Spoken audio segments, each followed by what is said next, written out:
menjadi yang fresh, yang indah. Nah sekarang fasten your seat belt. Kita akan tetap masih ada di dalam kerangka Injil Lukas. Seri Injil Lukas adalah seri yang berkata Tuhan yang datang untuk mencari dan menyelamatkan yang terhilang. Dan hari ini kita akan membahas satu tema yang banyak sebetulnya lebih ditujukan kepada practicality atau kepada bagaimana kita melakukannya. Tetapi sebelum kita sampai kepada practical, kita harus menuju kepada hal yang esensial dulu. Karena yang practical itu tidak akan pernah berhasil kita kerjakan kalau kita tidak melakukan yang esensi.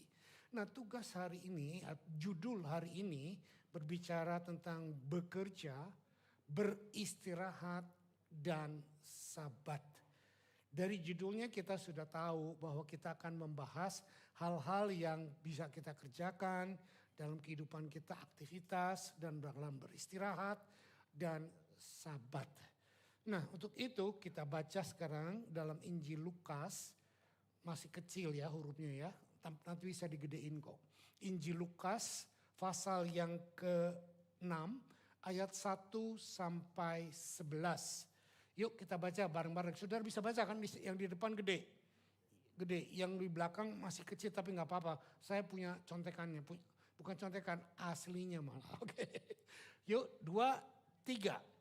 Pada satu hari Sabat ketika Yesus berjalan di ladang gandum, murid-muridnya memetik bulir gandum dan memakannya, sementara mereka mengisarnya dengan tangannya.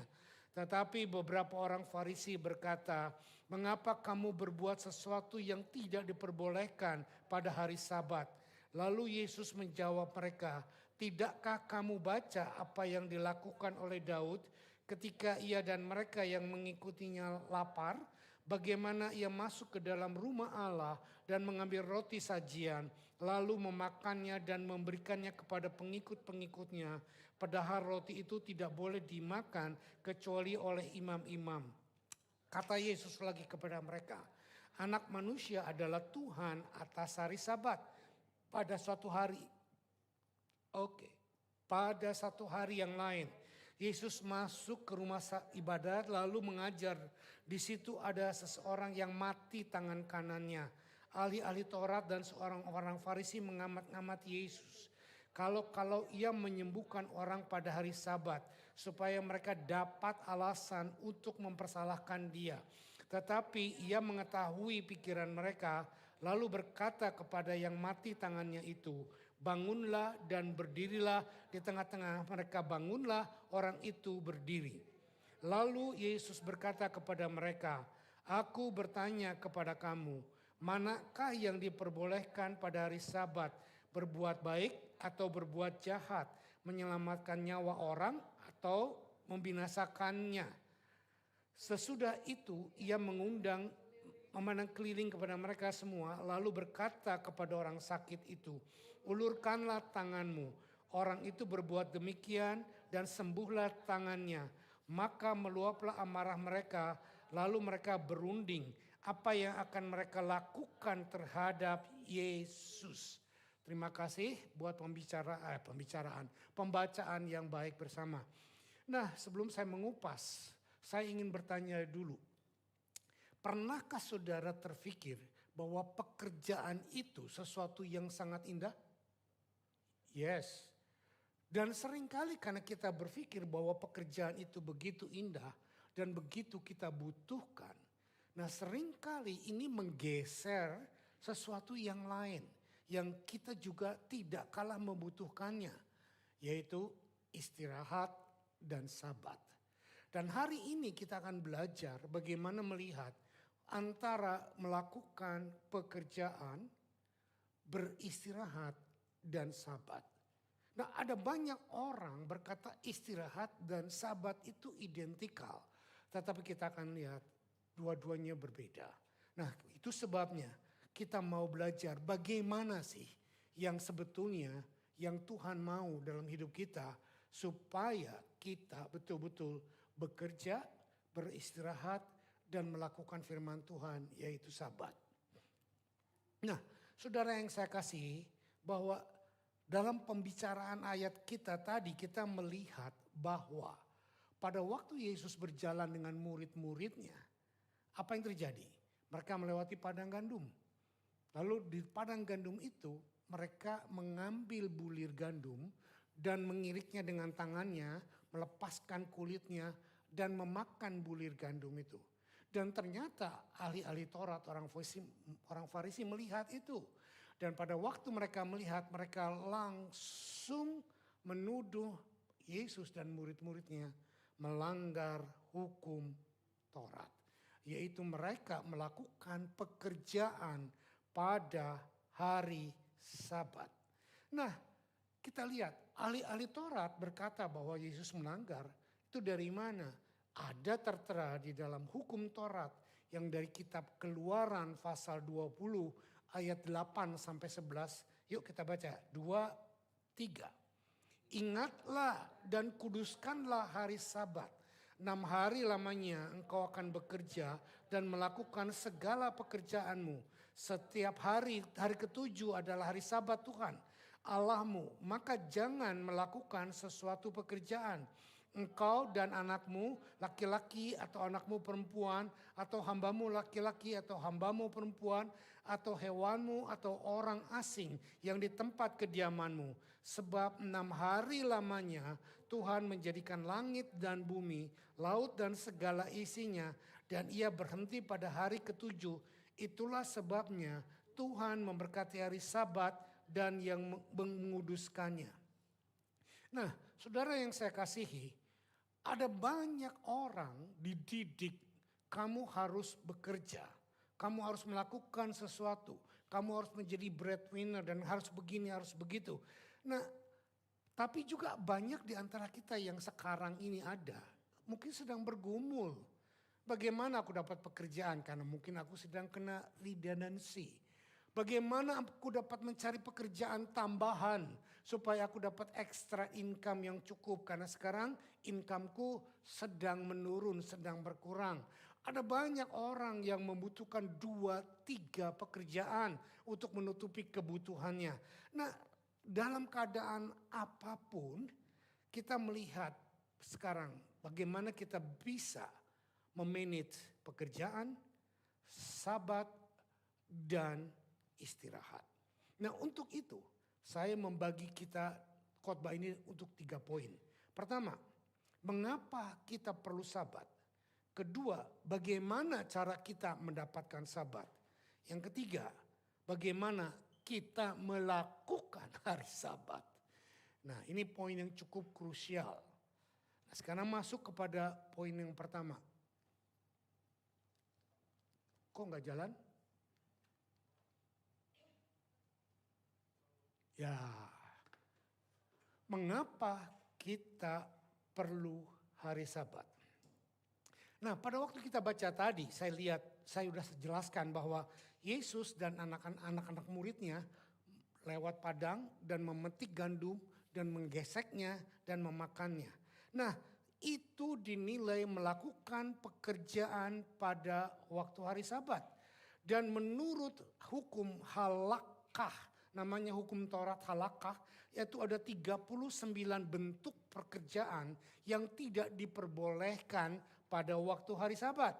Nah, perhatikan, orang-orang Farisi berkata, kamu salah, kamu berdosa melanggar hari Sabat. Kita lihat apakah Yesus setuju dengan tuduhan para orang-orang Farisi ini. Yesus menjawab bahwa bukan berkata bahwa sekarang hari Sabat sudah nggak perlu karena aku ada.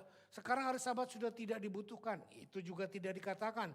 Tapi Yesus berkata, tidak tahukah kamu bahwa anak manusia datang untuk menggenapi Sabat.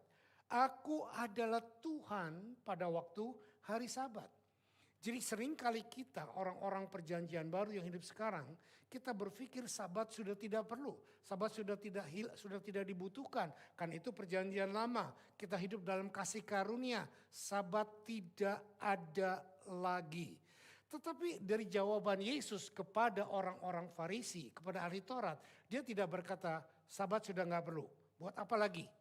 Tapi dia berkata bahwa akulah Tuhan hari Sabat. Apa maksudnya Yesus berkata demikian? Nanti kita akan pelajari lebih jauh. Tetapi saya mau berkata,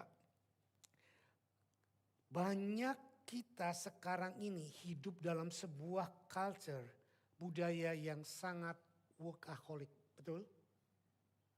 Betul? Seperti saya bilang tadi, kerja. Kalau kita nggak kerja, kita merasa bahwa kita nggak layak. Kalau kita tidak punya income, kita merasa hidup kita tidak oke. Nah, seringkali kerja memacu kita untuk mendapatkan sesuatu dengan segala macam cara. Sehingga kita lupa bahwa fisik kita, mental kita membutuhkan istirahat. Nah, untuk mencapai target, untuk mencapai bagian dalam kehidupan, kita seringkali melupakan bahwa kebutuhan kita akan pekerjaan dan istirahat ini perlu diseimbangkan. Kalau saudara tidak menyeimbangkan antara pekerjaan dengan waktu istirahat, saudara sudah ada di dalam satu posisi, engkau sedang menghadapi saat-saat kematian. Karena terlalu banyak bekerja, mungkin keuangan oke, tetapi fisik kita akan jebol. Dan bukan cuma itu, seringkali terlalu banyak bekerja, kita juga melupakan waktu-waktu indah bersama dengan keluarga dan kesehatan dan lain sebagainya. Nah, semakin banyak tuntutan kebutuhan, maka kita akan memacu diri kita untuk memenuhi kebutuhan itu sehingga kita punya waktu yang kurang. Nah, sekarang saya mau kasih tahu bahwa kalau kita berkonsentrasi kepada pekerjaan, kita berkonsentrasi kepada pencapaian yang kita inginkan, ada beberapa alasan yang membuat apa yang kita kerjakan dalam pekerjaan itu sangat keliru. Pertama, tidak ada satupun pekerjaan yang menjanjikan kestabilan pada hidup kita. Amin. Tidak ada satu bisnis pun yang berkata bahwa engkau akan selamanya oke. Tidak ada satu income yang kita peroleh sekarang, baik, tinggi, bisnis lagi di awang-awang, dan akan selamanya seperti itu. Bahkan kita tahu sekarang dalam sebuah departemen, dalam sebuah company, kalau departemen itu dibuat untuk menunjang kesuksesan, sales dan lain sebagainya, tidak mencapai, apa yang terjadi? Departemen itu ditutup. Tidak ada kestabilan dalam pencapaian dan pekerjaan. Tidak ada kestabilan dalam bisnis. Bisnis bisa booming, tiba-tiba jelok, anjlok. Jadi jangan mencari dan memfokuskan kepada hal-hal yang tidak stabil. Itu poin saya yang pertama. Kedua, karena kita memfokuskan kepada pencapaian dan pekerjaan, maka kita akan kelelahan. Kita akan merasa fisik lemah, mental capek, dan banyak lagi yang merasa kelelahan. Nah, sekarang ada perbandingan yang tidak sangat baik. Misal kita seorang karyawan biasa, gaji kita misal satu hari $100. Lalu kita punya bos CEO company gede, gaji mereka berapa? Zaman dulu waktu saya masih kerja, mungkin gaji para CEO itu 10-20 kali dari gaji karyawan biasa. Cengli, normal. Sekarang gaji karyawan dengan gaji para CEO berapa? Perbandingannya bisa 100-200 kali.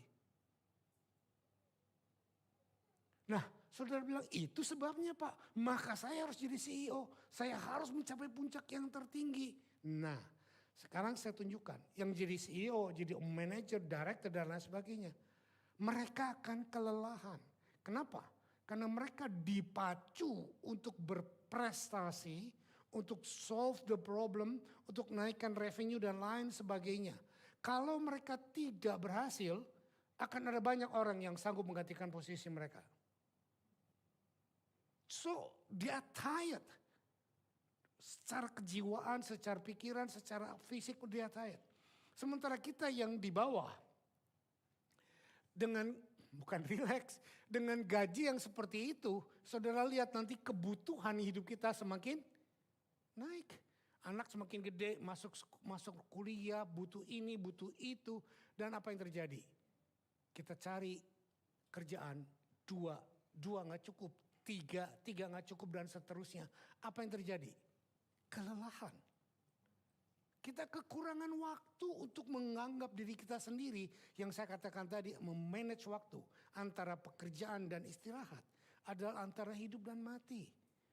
Ada slogan orang dunia berkata begini, waktu masih usia muda kita bekerja menghasilkan uang sebanyak mungkin. Tetapi begitu kita tua, uang kita keluarkan untuk membayar kesehatan kita sebanyak mungkin.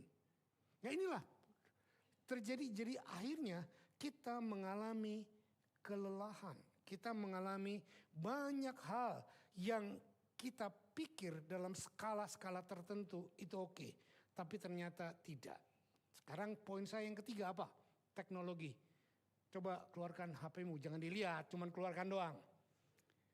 Kita berpikir ini teknologi. Komputer kita berpikir teknologi. This is very true, nothing wrong. Tapi apa yang terjadi dengan teknologi ini? Saudara tidak punya waktu untuk dirimu sendiri. Kemanapun saudara pergi, saudara bawa handphone. Sehingga akhirnya dimanapun kita bisa bekerja, ya kan? Dimanapun kita terpancing untuk bekerja, untuk melihat. Bahkan pakai CCTV di kantor, di toko. Lihat ada yang terjadi. Sehingga waktu kita sedang liburan sekalipun, kita terarah untuk bekerja. Teknologi membuat kita tidak punya waktu pribadi. Dan saya sangat jengkel betulnya.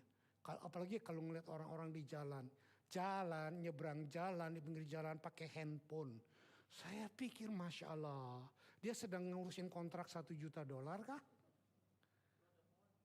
Nah, mereka nggak tahu kalau di depan ada lubang, mereka nggak tahu ada gejologan, dan mereka nggak tahu bahwa apa yang mereka kerjakan itu betul-betul annoying bagi orang lain dan tidak safe buat orang lain. Teknologi membuat kita terkonek dimanapun kita berada, tapi membuat kita tidak rest dimanapun kita berada.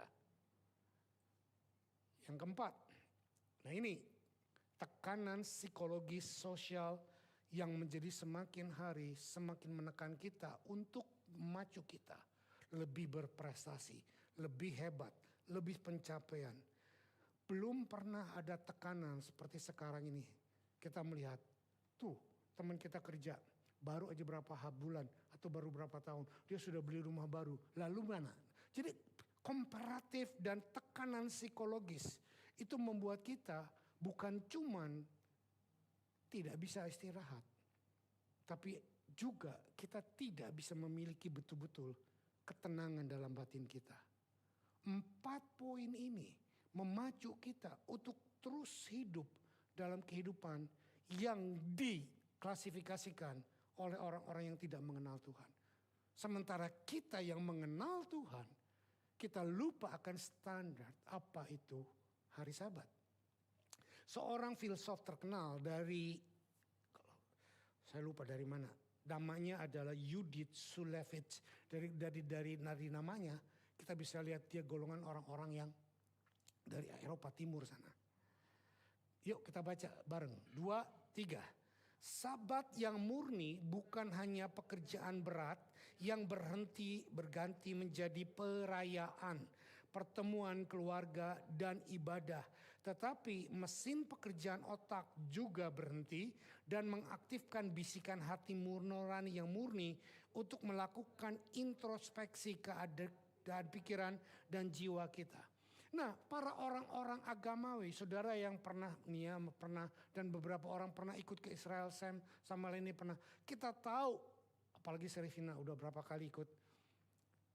Kita tahu, kita ada pernah di Yerusalem hari Sabat. Apa yang terjadi? Mereka tidak rest. Loh Pak, mereka ke sinagog. Iya, mereka ke sinagog pagi. Selesai dari sinagog, mereka pesta dengan keluarga, makan di restoran, di kafe, kumpul dengan keluarga. Sepertinya mereka sedang Sabat. Berhenti dari pekerjaan, kumpul dengan keluarga, mereka ada ibadah, melakukan religious activity. But apakah itu Sabat?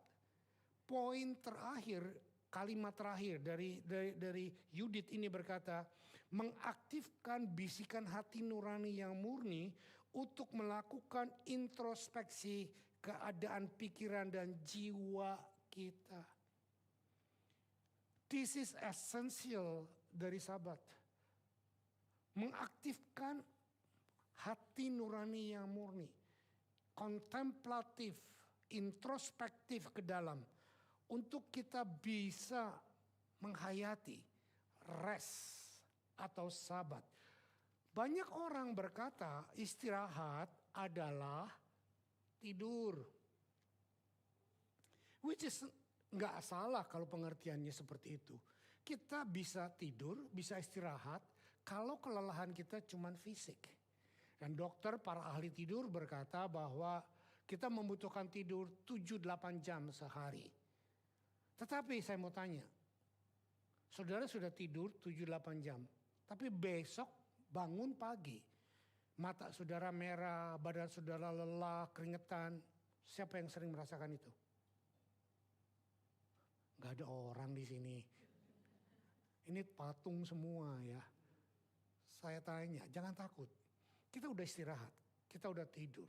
Tapi waktu bangun kita masih merasakan kelelahan, keringat, dan mental masih rasanya berat. Ada? Nah, baru sekarang ada orang. Yang sebelahnya masih patung-patung, oke lah. Saudara tahu kenapa? Bukan karena mereka kurang istirahat. Bukan karena mereka kurang tidur. Tapi karena mereka kurang tidur yang mendalam. Kurang istirahat secara mentally.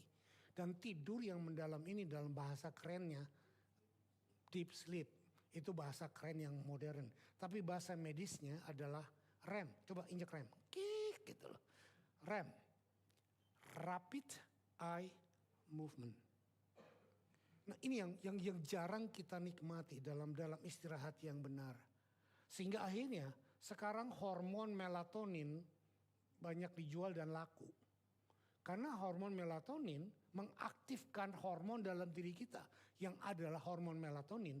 Dan hormon melatonin ini bisa membuat kita tidur dengan begitu nyenyak sampai kayak orang mati, lupa apapun dan bangun dengan keadaan segar. Belum tentu, kalau bangun dalam keadaan segar belum tentu. Istirahat fisik dan REM, dengar baik-baik, tidak menjamin kita melakukan Sabat. Tetapi at least istirahat yang baik dan kita punya REM itu sudah membuat kita lebih baik daripada kerja dan gelisah terus kerja. Oke, sekarang saya masuk ke poin kedua. Bagaimana cara kita mendapatkan Sabat? Cara kita mendapatkan Sabat bukan memelihara hari Sabat. Kita memelihara Sabat seperti saya katakan tadi bahwa orang-orang Israel melakukan Sabat dengan sangat setia dari dulu sampai sekarang. Orang banyak mengatakan Yesus melanggar hari Sabat dan bagaimana dia menanggapinya, dia berkata, "No, aku tidak melanggar hari Sabat karena aku adalah Tuhan hari Sabat." Lalu ayat tadi berkata, Yesus mengutip bagaimana waktu Daud dalam keadaan dikejar-kejar oleh Saul dan dia kelaparan, dia sampai ke dalam bait Allah dan dia masuk dan minta roti di bait Allah. Nah, apa yang Yesus katakan kepada Daud? Yuk kita baca supaya kita memperoleh jelas penggambarannya. Oke, 2, 3. Sampailah Daud ke Nob kepada Ahimelek, imam itu. Dengan gemetar Ahimelek pergi menemui Daud dan berkata kepadanya, "Mengapa engkau seorang diri dan tidak ada orang bersama-sama dengan engkau?" Jawab Daud kepada Imam Ahimelek, "Raja menugaskan sesuatu kepadaku, katanya kepadaku, siapapun juga tidak boleh mengetahui sesuatu dari hal yang kusuruh kepadamu dan yang kutugaskan kepadamu ini. Sebab itu orang-orangku telah kusuruh pergi ke satu tempat. Maka sekarang apa yang ada padamu, berikanlah kepadaku 5 roti atau apapun yang ada." Lalu jawab imam itu kepada Daud, "Tidak ada roti biasa padaku, hanya roti kudus yang ada. Asal saja orang-orangmu itu menjaga diri terhadap perempuan Daud menjawab imam itu, katanya kepadanya, memang kami tidak diperbolehkan bergaul. Oh ya, kasihkan baca. Oke, kita ulang ayat 5, 2, 3. Daud menjawab imam itu, katanya kepadanya, memang kami tidak diperbolehkan bergaul dengan perempuan seperti sedia kala. Apabila aku maju berperang, tubuh orang-orangku tahir, sekalipun pada perjelasan biasa. Apalagi pada hari ini, masing-masing mereka tahir tubuhnya. Lalu imam itu memberi kepadanya roti kudus. Belum, karena tidak ada roti di sana kecuali roti sajian. Roti itu biasa diangkat orang dari hadapan Tuhan supaya pada hari roti itu diambil, ditaruh roti yang baru. Saudara lihat, Yesus bukan berkata kepada murid-muridnya, kamu salah, kamu melanggar Sabat. Tapi dia juga tidak berkata kepada orang Farisi, iya benar, betul, kamu memelihara hari Sabat. Tapi dia menceritakan cerita Daud. Nah, Daud datang dalam keadaan kelaparan ke bait Allah untuk makan sesuatu. Tetapi imam berkata tidak ada makanan, tidak ada roti. Kecuali roti tidak beragi. Ada 6 dan roti ini biasanya ada di dalam tabernakel di bait Allah. Dan tidak boleh disentuh dan tidak boleh dimakan oleh orang biasa. Hanya boleh dimakan dan disentuh oleh imam. Itu pun seminggu sekali, yaitu pada waktu hari Sabat. Pada waktu hari Sabat mereka mengambil roti yang lama dan mengganti roti yang baru. Dan mereka memakan habis roti yang lama, tidak boleh dibuang. Dan tidak boleh diberikan ke orang lain. Hanya para imam yang harus memakannya. This is aturan hari Sabat. Nah, saudara perhatikan di sini. Yesus kenapa menceritakan ini?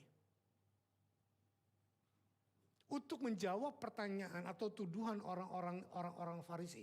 Yesus melanggar hari Sabat. Yesus tidak mengatakan Daud salah. Itulah Daud salah. Yesus tidak berkata seperti itu. Tetapi Tuhan menceritakan Daud untuk melanggar peraturan Sabat dengan memakan roti yang seharusnya dia tidak makan. Sebetulnya Yesus sedang menjelaskan kepada orang-orang Farisi bahwa melanggar aturan tertentu dalam keadaan terdesak, it's okay. Loh, kalau gitu semua bisa dilanggar? Enggak. Ada hal-hal yang tidak boleh dilanggar, yaitu moralitas law. Di dalam hukum Taurat ada ceremonial law, ada moralitas law. Nah, kita tidak bisa pakai moralitas law, jangan membunuh, jangan berzina, jangan mencuri. Kita pakai sebagai satu gambaran tentang law yang biasa, law yang untuk pelayanan. Nah, untuk law yang pelayanan pada waktu tertentu, contoh pada waktu bangsa Israel dijajah dan dibawa oleh Babylon, mereka tidak merayakan Sabat. Mereka tidak punya bait Allah, tapi Tuhan tidak memarahi mereka. Saudara perhatikan. Nah, sekarang yang kita lihat di sini adalah kamu boleh berzina kalau dalam keadaan terdesak. Kamu boleh ngerampok kalau kamu butuh. Enggak. Tetapi untuk aturan religius yang lain, Sabat dan lain sebagainya tentang pengorbanan, upacara korban, menyembelih lembu, menyembelih domba, itu sudah tidak ada. Kenapa? Karena Yesus turun dan menggenapi hukum pengorbanan itu. Yesus tidak berkata bahwa dia meniadakan Sabat, tidak. Tapi dia berkata Sabat itu perlu kita lakukan dalam konotasi yang lebih benar. Nah, ini kok gak mau lagi? Kenapa? Oke. Kita lihat di sini. Jika kita ingin istirahat, kita harus datang kepadanya. Dan jika kita sudah datang kepadanya, tetapi kita tidak mendapatkan istirahat, itu berarti kita masih belum tahu apa yang kita sudah miliki. Kita masih belum memegang apa yang kita miliki. Kita masih belum memahami apa yang kita miliki. Tuhan Yesus berkata kepada orang-orang semuanya, akulah pencipta Sabat. Akulah yang menciptakan Sabat. Akulah yang membuat Sabat. Jadi dengan kata lain dia mau berkata, kalau kamu melakukan istirahat, Kalau kamu melakukan apapun berhenti dari pekerjaanmu, kamu tidak ada di dalam aku, kamu tidak menikmati Sabat. Nah, kamu ini. Kamu mungkin rest, kamu mungkin beristirahat, kamu berhenti dari pekerjaan. Kamu berhenti dari kesibukan, kamu berhenti dari pencapaian tujuan, kamu berhenti dari melakukan ini, melakukan itu. Tetapi kalau kamu belum ada di dalam aku dan aku belum menjadi Tuhan dan juru selamatmu, maka kamu tidak bisa melakukan Sabat. Are you with me? Pak, bagaimana kalau kita liburan? Liburan adalah bagian dari istirahat, itu sehat-sehat saja. Apalagi liburan keluarga. Sekarang saya lihat banyak sekali orang-orang yang mau ke Jepang. Ya, Jepang dan Korea menjadi destinasi liburan yang baik. Go for it. Tetapi saudara pergi ke Jepang, saudara pergi ke Korea, saudara operasi mata, kecilin perut, kecilin paha. It's okay, no problem. Cuman jangan rubah muka saudara menjadi begitu hebat sampai suami saudara tidak kenal. Nanti begitu waktunya datang untuk masuk surga, malaikat salah ngambil orang. Kenapa? Karena mau ngambil namanya Samuel. Samuel kok udah jadi kayak orang bule, sekarang hidungnya mancung. Malaikat bilang, aduh gua gak kenal ini. Tuhan yang mana Samuel? Saudara, udah masuk surga. Malaikat yang di surga bagian karcis masuk bilang, kamu bukan Samuel, fotonya kok beda. Nah, ya kira-kira seperti itu. Itu guyonan membuat saudara tidak terlalu ngantuk dan stres. Jadi Tuhan berkata, akulah Tuhan yang hari Sabat. Jadi kepada kita, Tuhan sedang mendeklarasi bahwa kamu tidak mungkin punya hari Sabat. Dan kamu tidak mungkin menikmati hari Sabat kalau hidup kamu di luar aku.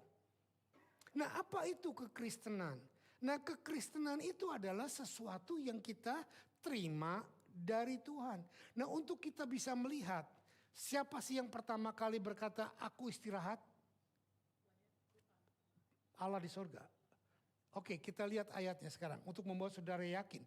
Kita lihat Kejadian 1 ayat 31 berkata, maka Allah melihat segala yang dijadikannya itu sungguh amat baik. Jadilah petang dan jadilah pagi, itulah hari ke-6. Nah, sebelum saya ngomong lagi berikutnya, hari ke-6. Pada waktu Tuhan menciptakan hari pertama apa? Langit dan bumi, betul? Dia berkata apa? Itu baik. Hari kedua dia berkata apa? Itu baik. Hari ketiga dia berkata apa? Itu baik. Hari ke-6 dia berkata, itu sangat baik. Dan pada waktu hari ke-7 dia istirahat. Kenapa Tuhan istirahat? Capek. Betul? No. Kenapa Tuhan istirahat? Stres habis nyiptain bumi. Dia mau relax. No. Kenapa Tuhan istirahat? Saudara dan saya gak pernah mikir. Jawabannya ini. Karena dia melihat pekerjaannya sangat baik. Saya ulang. Kenapa dia istirahat? Karena dia melihat pekerjaannya sangat baik. Artinya sangat baik. Gak perlu ada yang dirubah, gak perlu ada yang ditambah, gak perlu ada yang direnov. It's perfect, it's finished. Saudara dan saya hanya bisa Sabat istirahat dengan benar waktu saudara melihat hidupmu, keluargamu, pekerjaanmu, sekolahmu, suamimu, anak-anakmu. Itu sangat baik. Wah, Pak, Om, gak mungkin lah. Suamiku seperti itu masa bilang sangat baik. Pekerjaanku dalam keadaan kayak gini gak bisa sangat baik. Sekarang lagi nurun. Seorang supir taksi berkata, dulu dapat ceceng, sekarang gope aja, aduh susahnya minta ampun. Gimana bisa bilang sangat baik? Keadaan semuanya tidak baik, gimana bisa bilang sangat baik? Nah, lagi-lagi ini kesalahan sudut pandang kita. Kenapa?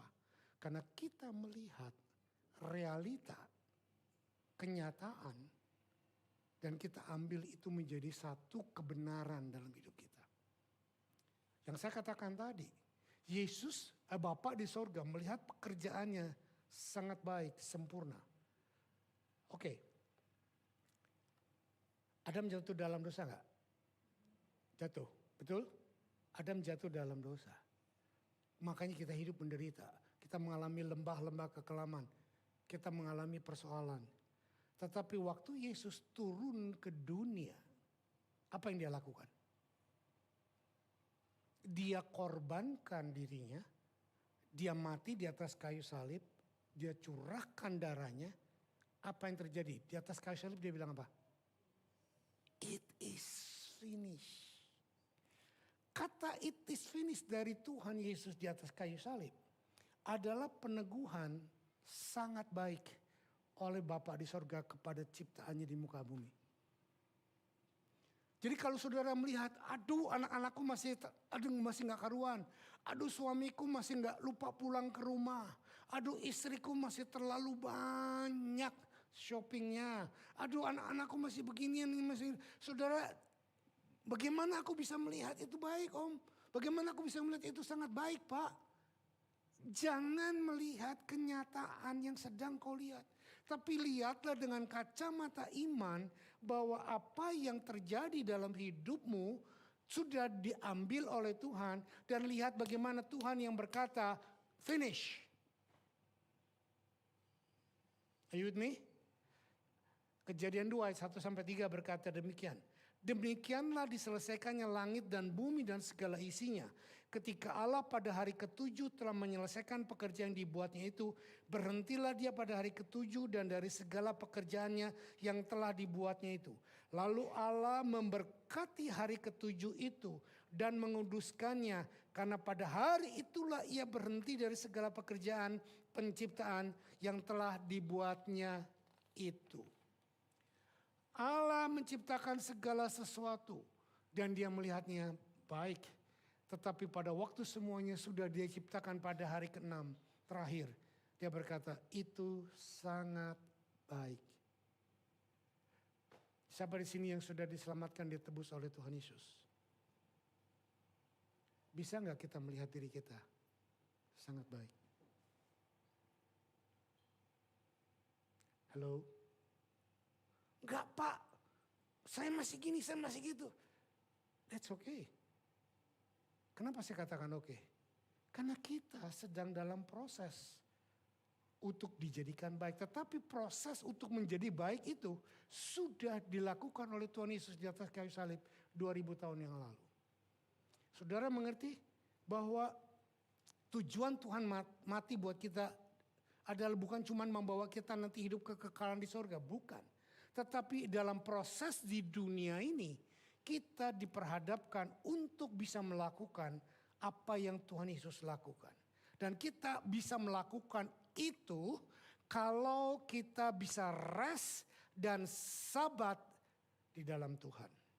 Dia melihat semuanya dan berkata sangat baik. Itulah arti kita bisa beristirahat. Yaitu merasa sepenuhnya puas dengan apa yang Yesus sudah lakukan bagi kita. Pertanyaan lebih mendasar. Siapa di sini saudara yakin yang Tuhan Yesus sudah lakukan itu sempurna buat kita? Oke, good. Lalu kenapa engkau masih melihat hidupku? Melihat hidupmu masih jelek. Double standard kan? Kenapa? Karena ada satu pengaruh dari dunia atau pengaruh dari setan yang berkata kepada kita, Samuel, lu mah gak mungkin bisa baik seperti Yesus. Lihat loh, masa lalumu seperti apa. Lihat lo hidupmu sekarang ini seperti apa. Apa yang sedang kau lakukan ini gak benar ini. Jadi terus ada tuduhan-tuduhan itu yang membuat kita percaya bahwa Yesus sudah mati buat kita. Kita percaya bahwa Yesus sudah menebus kita. Kita percaya bahwa Yesus sudah menyempurnakan kita. Tapi pada faktanya kita masih dalam kegelisahan karena melihat hidup kita. Seperti kita melihat. Bukan seperti Tuhan melihat kita. This is the big problem. Kenapa kita tidak bisa merasakan sabat? Ini dipertegas dengan Ibrani 4 ayat 1-2. Yuk kita baca 2, 3. Sebab itu baiklah kita waspada supaya jangan ada seorang di antara kamu yang menganggap ketinggalan. Sekalipun janji akan masuk ke dalam perhentiannya masih berlaku. Karena kepada kita diberitakan juga kabar kesukaan sama seperti kepada mereka. Tetapi firman pemberitaan itu tidak berguna bagi mereka karena tidak bertumbuh bersama-sama oleh iman dengan mereka yang mendengarkannya. Nah, saudara perhatikan. Penulis Ibrani berkata bahwa penebusan Yesus sudah sempurna buat kita. Memulihkan kita sehingga kita bisa rest dan sabat di dalam Tuhan. Bukan kita rest dan sabat di dalam pencapaian kita. Bukan kita rest dan sabat di dalam usaha kita. Bukan kita rest dan sabat di dalam ibadah kita. Di dalam perpuluhan kita. Di dalam pelayanan kita. No, tetapi rest dan sabat di dalam Tuhan. Tetapi ayat ini pun mewarning kita, ada banyak juga orang yang sudah percaya Tuhan. Tetapi mereka tidak bisa menikmati sabat rest di dalam Tuhan. Nah ini loh prosesnya. Sudah ditebus, sudah disempurnakan, sudah dianggap sangat baik dan Tuhan sudah berkata finish. Tetapi kita masih melihat hidup kita masih seperti belum. Yang salah siapa? Kita. Tapi apakah Tuhan biarkan? No, Tuhan tidak biarkan. Tuhan akan terus proses kita itu, makanya perlunya kita diproses dalam segala kehidupan kita. Keselamatan, kesempurnaan bukan cuma nanti di sorga. Tetapi dalam sekarang pun Tuhan memproses kita untuk bisa kita hidup semakin hari menyerupai Tuhan. Coba jawab pertanyaan saya. Untuk apa mujizat kesehatan diberikan? Supaya kita sembuh dan terus berubah menjadi seperti Yesus. Untuk apa mujizat keuangan Tuhan berikan? Supaya kita bisa melihat kebaikan Tuhan, bukan pencapaian kita. Untuk apa perubahan suami, istri, anak-anak Tuhan lakukan? Untuk membuat kita semakin diproses, menyadari bahwa kita tidak bisa buat apa-apa. Semuanya adalah karya Tuhan. Amin. Jadi gak ada alasan untuk kita stres, gak ada alasan untuk kita susah, gak ada alasan untuk kita apapun, walaupun keadaan kita seperti apapun. Lihat dari sudut kacamata Tuhan. Menjadi seorang Kristen adalah orang yang mampu melihat pekerjaanmu seperti Allah melihat pekerjaannya. Mampu melihat hidupmu seperti Allah melihat hidupnya. Saya ulang ya, menjadi seorang Kristen yang benar adalah bukan cuma berdoa, bukan cuma baca Alkitab. Tetapi yang mampu melihat pekerjaanmu, yang mampu melihat hidupmu sesuai dengan pekerjaannya. Yang mampu melihat keadaanmu sesuai Tuhan melihat hidupnya, bukan hidupmu. Tuhan tidak melihat hidup kita karena Yesus sudah mati berkorban buat kita. Bapa di sorga akan berkata bahwa aku tidak pusing dengan dosamu karena engkau sudah ditebus oleh anakku. Bukan berarti Tuhan bilang ya sudah buat dosa lah. Bukan. Tuhan berkata oke, aku tahu dosamu. Tapi tahukah kamu bahwa itu sudah diampuni oleh Bapa, oleh Tuhan Yesus di atas kayu salib. Saudara, kalau kita tidak bisa menerapkan ini dalam aplikasi hidup kita. Saudara mau liburan ke Korea, saudara mau liburan ke Jepang, saudara mau liburan ke Cina, saudara mau kemanapun. Engkau cuman break dari rutin pekerjaan, tetapi engkau tidak pernah mengalami sabat rest. Saya bukan berkata cuman rest, ya kita bisa rest dari pekerjaan. Kita bisa rest daripada kegiatan harian. Tetapi kita tidak menikmati sabat rest. Sehingga banyak sekali orang yang dalam keadaan seperti saya sudah bilang tadi, liburan tapi terus masih ngurusin kerjaan. Liburan terus masih mikirin ini, itu dan lain sebagainya. Dan orang-orang yang seperti ini, mereka sudah ada di dalam Tuhan, tetapi mereka belum menikmati, belum memeluk apa yang Tuhan sudah berikan buat hidup kita. You know what is the Bible said? You trust, you believe, but you are not holding. Kau tidak mengaplikasikannya dalam hidupmu. Tetapi Tuhan masih punya kasih karunia buat kita. Sehingga Tuhan Yesus sendiri berkata di sini. Yuk kita baca ayat yang sangat saya sukai. Saudara tahu kenapa ayat ini salah satu yang saya sukai? Karena ayat ini adalah pertobatan mami saya. Jadi waktu saya masih kecil, mami sering mengulang ayat-ayat ini sehingga saya pun bisa hafal sekarang. Matius 11 ayat 28, 29 dan 30 berkata, marilah kepadaku kamu yang letih, lesu dan beban berat. Aku akan memberikan kelegaan. Lalu pikulah kuk yang kupasang dan belajarlah padaku karena aku ini lemah lembut dan rendah hati dan kan kelegaan. Dan ayat 30, sebab kuk yang kupucang enak dan bebanku pun ringan. Ini loh. Kalau saudara masih aja capek, bingung, lelah, mengeluh, saudara menjadi anak Tuhan, tetapi saudara belum menikmati penyediaan-penyediaan Tuhan yang begitu indah. Dan jangan frustrasi, jangan merasa tertekan, aduh gua gak layak, enggak. Ini yang undangan Tuhan Yesus berkata, mari kepadaku, kamu letih ya, kamu lelah ya. Kenapa? Karena kamu tidak mengaplikasikan apa yang aku sudah berikan kepada kamu. Loh Pak, bagaimana kita kalau gitu jadi orang cuek, gak lihat masalah, gak lihat persoalan. Jadi orang bilang pasif dong Pak, kita jadi orang geblek. Enggak, kita bukan denying, itu denying. Kita tahu keadaan kita, duit kita kurang. Kita tahu bisnis lagi jelek. Kita tahu rumah tangga kita lagi gak karuan. Kita tahu anak kita lagi off the road. Kita tahu keadaan lagi buruk. Tetapi jangan terus itu yang dipikirkan. Jangan terus itu yang menjadi fokus utama kita. Tetapi rubah fokusmu kepada Tuhan. Bawalah kepada Tuhan. Kalau anak kita lagi off road, ingat janji Tuhan berkata bahwa anak adalah upah, anak laki-laki adalah heritage. Bawa lagi kepada Tuhan, ini anakku dalam keadaan seperti ini. Tapi janjimu berkata begini, oke. Lalu kalau bisnis kita dalam keadaan masalah, bawa bisnismu kepada Tuhan dan katakan kepada Tuhan, Tuhan ini bisnis pemberianmu, sekarang ini dalam persoalan. Ada banyak orang yang gini. Sekarang aku serahkan kepadamu Tuhan, give me your wisdom. Amin. Amin. Saudara, maaf, saya ingin menyampaikan isi hati saya. Gereja kita sekarang ini lagi dalam banyak problem, banyak masalah. Jemaat pada dekris, pindah gereja dan lain sebagainya. Saya mikir kenapa, apa sebabnya. Secara manusia saya tahu. Tetapi saya sampai kepada satu pikiran. Maaf ya, bukan hidup di masa lalu.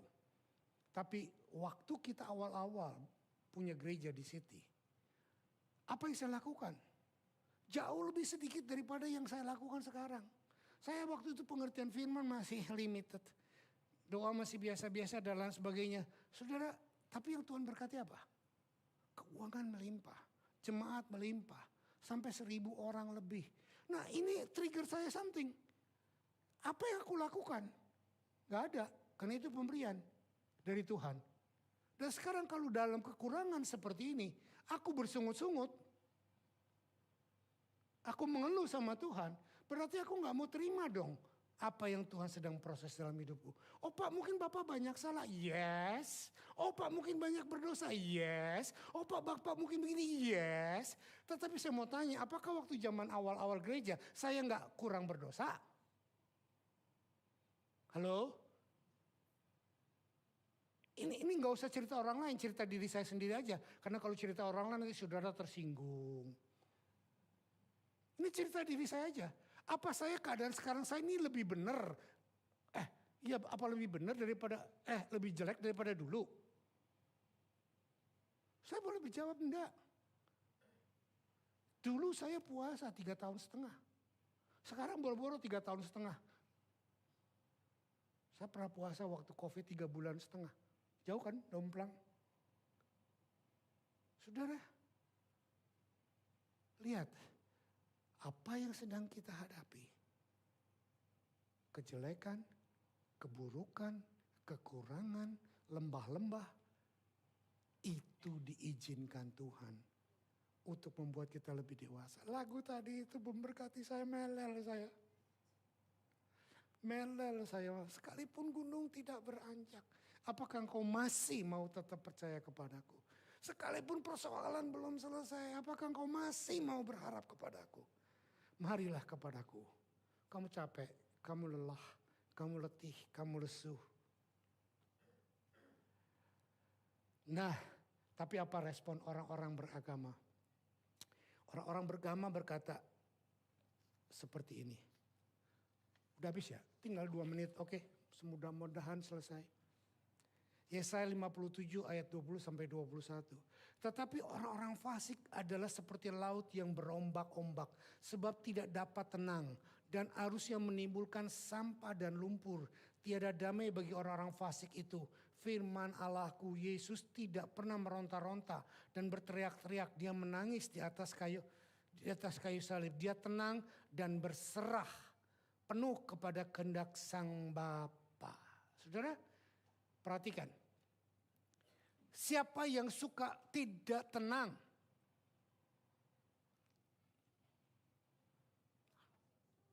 Kok susah amat sih ngomong orang fasik? Saya ulang. Siapa yang suka tidak tenang, gelisah terus? Susah gini gelisah. Siapa? Bagaimana hidupmu? Jawab sendiri. Saya nggak usah nuduh. Karena saya bukan penuduh, saya bukan setan. Mari kita lihat. Kalau kita terus gelisah, terus kita nggak ada damai, kita nggak bisa sabat rest. Jangan-jangan kita cuma tahu teori Tuhan itu baik. Jangan-jangan kita cuma tahu teori bahwa Tuhan itu menebus kita. Tetapi kita masih mengandalkan manusia lama kita yang belum ditebus. Orang yang punya Tuhan, hidupnya seperti ini. 2 Korintus 5 ayat 21. Kita melihat 2, 3. Dia yang tidak mengenal dosa telah dibuatnya menjadi dosa karena kita. Supaya di dalam dia kita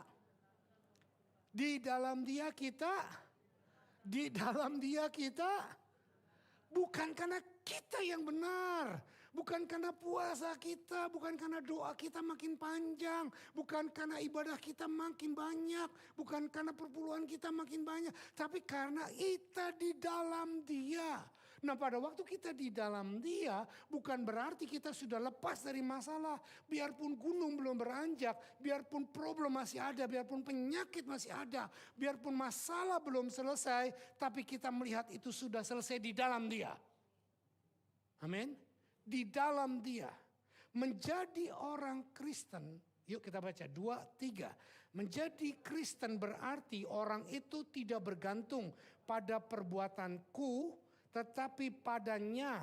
Aku bergantung pada pekerjaannya yang sudah selesai. Terimalah aku bukan karena catatan perbuatanku, tetapi karena catatannya. Terimalah aku bukan karena perbuatanku, tetapi karena perbuatannya. Amin. Ini loh privilege yang Tuhan berikan kepada kita. Saat Anda mengatakan ini, maka 2 Korintus 5 ayat 21 tadi terjadi. Bahwa kita sudah ada di dalam kebenaran dia. Yang dia yang tidak berdosa menjadi dosa bagi kita. Kita yang berdosa menjadi tidak berdosa karena dia. Amin. This is the real gospel. Nah, mungkin saya nggak selesai untuk yang poin terakhirnya, utang. Tapi ini sangat penting.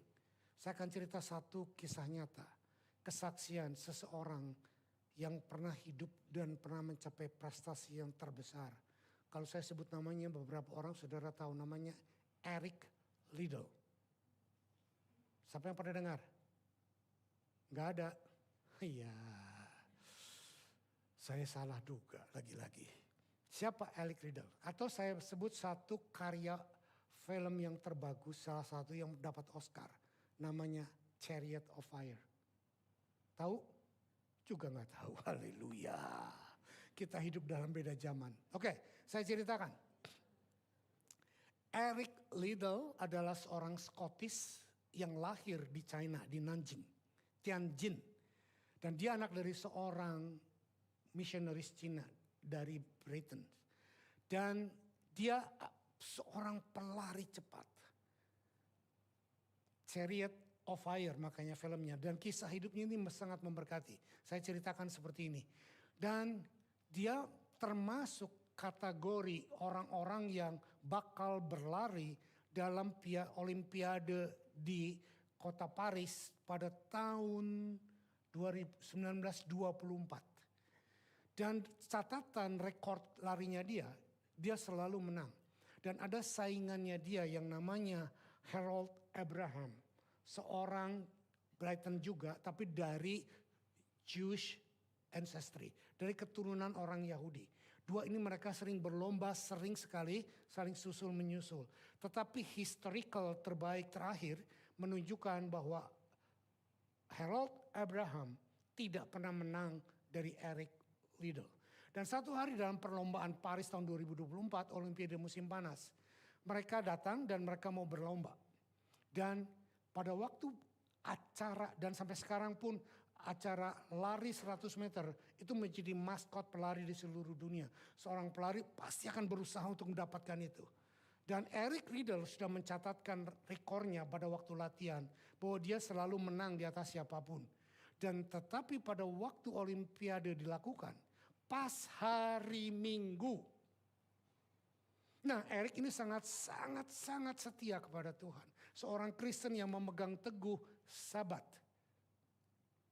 Nah, karena dia percaya dengan Sabat, dia tidak mau berlari pada hari itu. Apa yang terjadi? Semua orang marah, negaranya marah, tapi dia berkata, "No, I don't want to run. This is the Sabbath day." Karena Eric bukan berlari untuk pencapaian. Mungkin saudara berkata, itu legalistik. Itu betul-betul orang-orang yang gak mengerti. Tuhan ngerti toh, itu kan memang spesial. Belum tentu sebulan sekali, setahun sekali kan enggak. Ini cuman dalam Olimpik, masa dia gak mau? Eric tetap berkata tidak. Wah, saya amat-amat sanggup angkat topi. Lalu perlombaan dimulai dan dia gak lari. Abraham menang. Tapi Abraham menang lari 100 meter. Abraham tuh gak berkata, I'm satisfied. This is it. Enggak. Kenapa? Dia tahu satu hal. Ada satu saingan yang paling berat.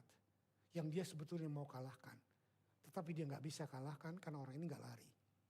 Oke.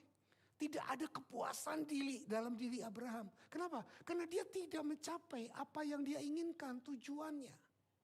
Inilah kita. Seringkali kita sudah mencapai. Eric Liddell kehilangan Olimpik menarik emasnya. Nah, Abraham sudah mencapainya. Dia berkata, aku gak puas. Sudah lihat gak? Pencapaian tidak menjamin kepuasan. Kegagalan tidak menjamin ketidakpuasan. Are you with me? This is very good example dalam kenyataan apa yang saya katakan hari ini. Sabat hanya bisa dicapai kalau engkau ada di dalam Tuhan. Pencapaian, keberhasilan, kesuksesan, keuangan, karir engkau capai. Pada waktu engkau mencapainya akan ada demand yang lebih tinggi. Akan ada demand kebutuhan yang lain. Karena sebetulnya hati kita tidak puas. Oke, kembali ke Eric Liddell. You know what? Pada waktu ada perlombaan 200 meter dan 400 meter di Olimpiade yang sama. Karena itu bukan hari Minggu, bukan hari Sabat. Eric lari. Semua putus sama dia. Dia dapat medali 200, dia dapat medali 400 meter. Saudara, orang kan bilang bodoh lu, 100 meter itu yang paling utama. Tapi Eric bilang, no, buat aku bukan itu yang aku cari. Karena aku tidak berlari untuk medali. Aku berlari untuk Tuhan. Oh, waktu dia ngomong ini, bulu kuduk saya bukan cuma berdiri terbang, saudara. How about you? Bagaimana hidup kita? Apakah hidup kita memang untuk memuliakan Tuhan?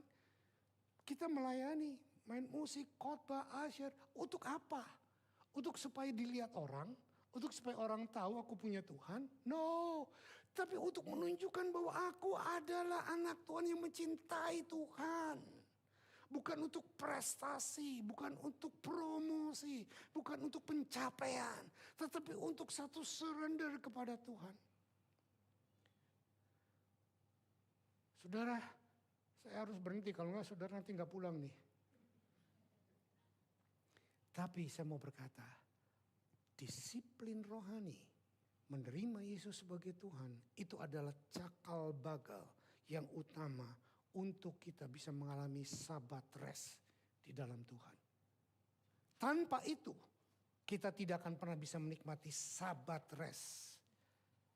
Karena apapun yang kita capai, selama relung dalam hidup kita, dalam hati kita, belum terisi oleh pribadinya Yesus, kita tidak akan pernah bisa rest.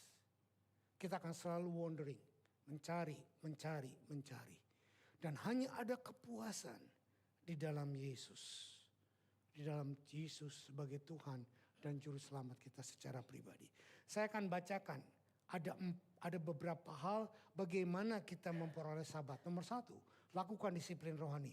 Apa itu disiplin rohani? Menerima Yesus sebagai iman. Kita tahu bahwa pada waktu kita tidak bisa libur, tidak bisa rest, kita adalah budak. Do you know that? Hanya budak yang tidak bisa dapat hari libur. Semua orang zaman perjanjian lama yang masih budak tidak bisa dapat hari libur. Kedua, bagaimana kita bisa mendapatkan sabat rest? Karena sabat rest adalah pemberian Tuhan. Kita perlu percaya dan pakai iman di dalam Tuhan. Maka kita akan menerima sabat rest. Itu tindakan rohani, disiplin rohani. Sekarang tindakan eksternal. Apa yang kita lakukan? Yang kita perlu lakukan adalah kita perlu keluar dari out of the box kita. Jadi kita lakukan avokasional, sesuatu yang di luar kebiasaan kita. Contoh, siapa yang suka mancing? Angkat tangan. Yang jujur? 2, 3. Pertanyaan saya, Swingli, mancing itu bukan penghasilan kamu kan? Bukan kan? Kamu bukan nelayan kan? Dia seorang perawat. Dia seorang nurse. Kalau dia seorang nelayan, suka mancing, itu bukan avokasional, itu vokasional. Kalau Sam hobi nyetir, jadi supir taksi, itu vokasional. Jadi yang namanya avokasional adalah melakukan sesuatu di luar kerjaan kita sehari-hari. Out of the box. Sebagai hobi, sebagai kesukaan, sebagai kesenangan. Ketiga, ya yang berikutnya, tindakan eksternal adalah lakukan sabat secara teratur. Nah, tanpa saya sadari, saya sudah melakukan sabat tiap Sabtu lebih daripada 40 tahun. Setiap Sabtu, saya puasa, saya saat teduh, saya merenung di dalam Tuhan. Dan juga kebetulan saya melakukan persiapan khotbah. Hari Sabtu kan biasanya setiap minggu seringnya khotbah. Lalu kita juga perlu menyeimbangkan waktu hidup kita. Perlu melakukan introspeksi, perlu melakukan kontemplatif dan lain sebagainya. Yang terakhir, perlu punya komunitas. Kalau kita tidak punya komunitas yang encourage kita, pada waktu kita kebablasan, contoh, 1 menit, waktu kita start bisnis, waktu kita mulai sesuatu yang baru, pekerjaan baru, tidak jarang kita harus kerja all out. Tidak jarang kita harus kerja extra time, kita extra energy, extra joss. That's Cheng Li. Tapi kamu harus berkata kepada dirimu bahwa this is only temporary. Jangan kebablasan. Bilang sama istrimu, bilang sama suamimu, warning me kalau aku kebablasan. Supaya apa? Supaya kita bisa kembali ke sabat rest. Kalau kita terus berpatikan, aku nggak mau cuma sabat rest. Juga kita nggak bisa. Karena dunia ini menuntut banyak hal. Dan kita perlu fleksibel. Itu yang pertama. Yang kedua sebagai imbangannya. Kita perlu menarik diri. Dari kegiatan orang-orang yang berkata. Kalau kamu mau promosi harus begini. Nah pada waktu kita menarik diri. Mungkin orang bilang. Lu bodoh. Lu pasif. Lu gak progresif. Lu gak exciting untuk mencapai sesuatu yang baru. Tapi saya mau berkata. Mending mana saudara mencapai sesuatu yang baru dan saudara dalam kekosongan. Atau saudara tidak mencapai sesuatu yang baru. Tetapi saudara hidup dalam balancing Sabat rest dengan keluarga, dengan anak, dan dengan Tuhan. Let's pray. Tuhan, ampuni hamba-Mu yang masih kelebihan waktu dalam menyampaikan semua kebenaran firman-Mu. Sekarang Tuhan, hamba serahkan dalam tangan-Mu, biarlah hamba-Mu menyerahkan. Bukan karena hamba-Mu bisa, bukan karena hamba-Mu mampu. Tapi biarlah karena Engkau sendiri yang akan menyampaikan semua kebenaran. Apa yang Kau firmankan hari ini menjadi mereka tangkap, mereka mengerti, dan menjadi sabat rest dalam kehidupan kita. Mereka bekerja, mereka beristirahat, dan menikmati sabat. Dan satu hal yang kami berdoa, terima kasih buat pengorbanan-Mu, tubuh dan darah-Mu yang memampukan kami untuk membuka pintu sabat rest. Dan selebihnya Engkau memberikan kami hikmat, kebijaksanaan untuk mengelola waktu kami, untuk mengelola hidup kami, untuk kami terus menikmati sabat rest di dalam Engkau. Dalam nama Yesus, amin.